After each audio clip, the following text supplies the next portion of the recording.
अभी रिसेंटली एक मूवी आई महात्मा फुले के बारे में, जिसमें शूद्रों पर हुए अत्याचार और शोषण के बारे में दिखाया गया। पर हम सब के मन में एक सवाल जरूर उठता होगा, ये वर्ण व्यवस्था हमारे देश में क्यों इतनी फली फूली? इस भेदभाव से भरी वर्ण व्यवस्था के खिलाफ क्यों कोई विरोध या विद्रोह नहीं हुआ? वहीं हमने भी अपने बारे में कहा कि देवता भी भारत में जन्म लेने को तरसते हैं। भारत में जन्म लेना सौभाग्य की बात है। जब बाबर ने भारत पर आक्रमण कर उसे जीता, उस समय गुरु नानक देव जी ने कहा था कि भगवान ने हमारे पापों की सजा देने के लिए विदेशी आक्रांताओं को भेजा है। नमस्कार दोस्तों, अभी रिसेंटली एक मूवी आई महात्मा फुले के बारे में, जिसमें शूद्रों पर हुए अत्याचार और शोषण के बारे में दिखाया गया। पर हम सब के मन में एक सवाल जरूर उठता होगा कि यह वर्ण व्यवस्था हमारे देश में क्यों इतनी फली फूली?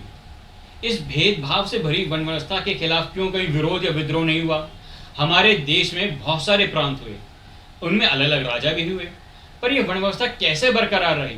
मित्रों, इसके कई कारण माने जाते हैं। उनमें से एक कारण था जॉब सिक्योरिटी। जैसा कि हम सब जानते हैं कि पुराने ज़माने में मेहनत करने वाले बहुत सारे काम हुआ करते थे, जैसे कि बढ़ई, लोहार, कुम्हार, किसान, सैनिक, चमड़े का काम करने वाले आदि।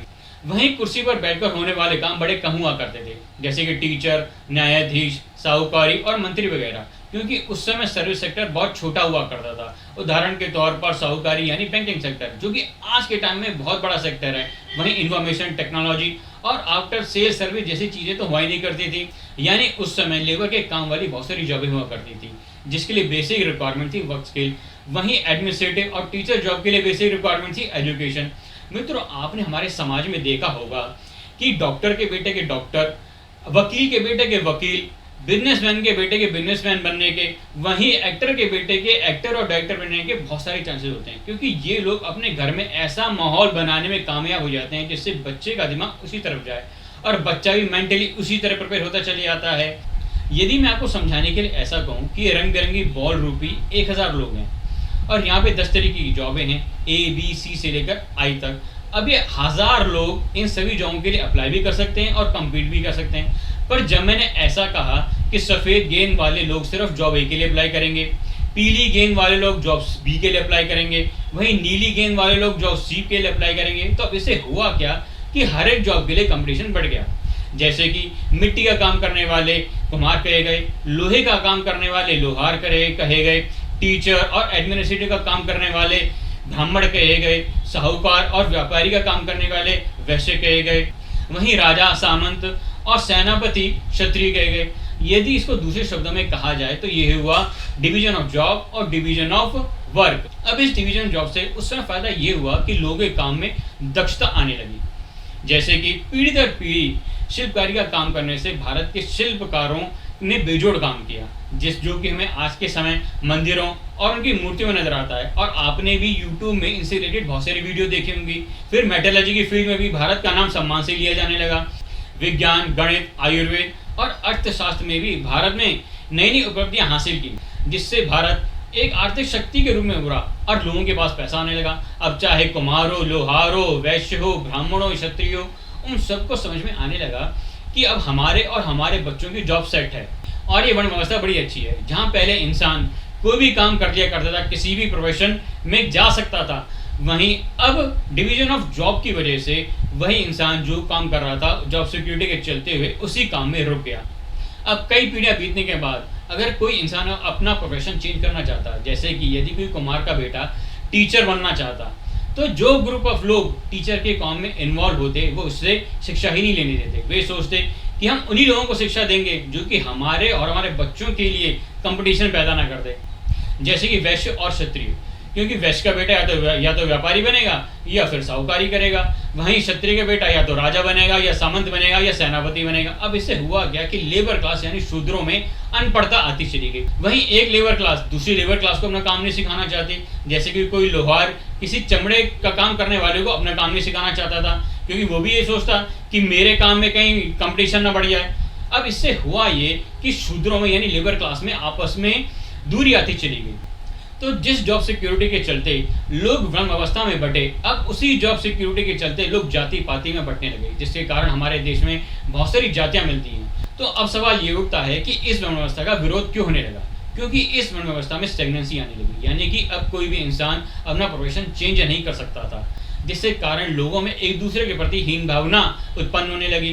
वो सोचने लगे कि मैं तो बाबूजी वाला काम करता हूँ, अरे छोटा काम करता है। और इस हीन भावना ने वर्ण व्यवस्था में भेदभाव को जन्म दिया, और इस भेदभाव ने ऊंच नीच, छुआछूत और शूद्रों के प्रति शोषण और अत्याचार को जन्म दिया। शुरुआत में इसके खिलाफ कुछ विरोध भी हुए, पर राजा ने इन विरोधों पर ध्यान नहीं दिया और इन विरोधों को दबा दिया, क्योंकि अब इस वर्ण व्यवस्था से उसको भी फायदा मिलने लगा। अब उसको पता था कि मेरा बेटा ही राजा बने और कोई राजा नहीं बन सकता। यानी आज से लगभग 1500 साल पहले जितने भी राजवंश हुए, उनमें जो भी राजा थे वो सारे के सारे क्षत्रिय थे, कोई दूसरी जाति का नहीं था। यानी कि गुप्त काल से लेकर 1857 तक।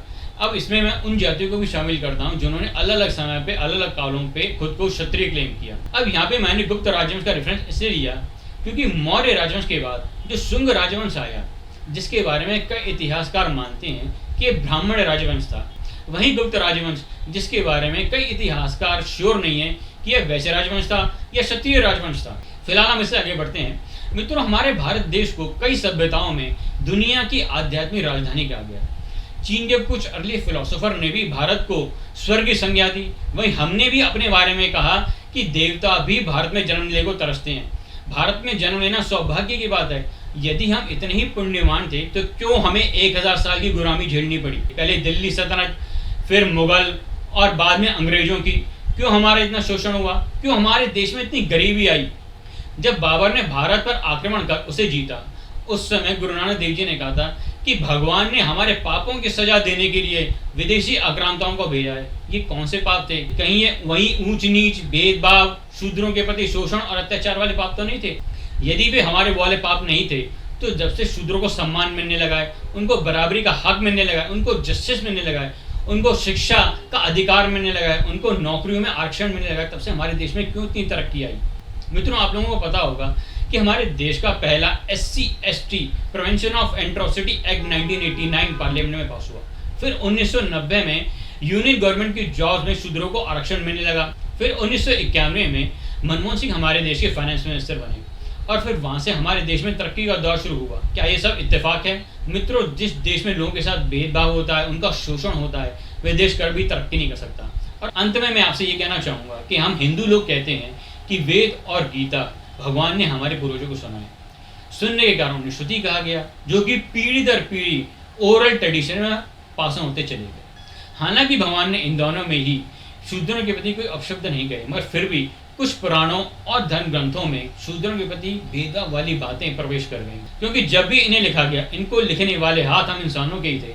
वेद व्यास जिन्होंने हमें गीता का ज्ञान दिया और उन्होंने इसे गणपति जी के द्वारा लिखवाया।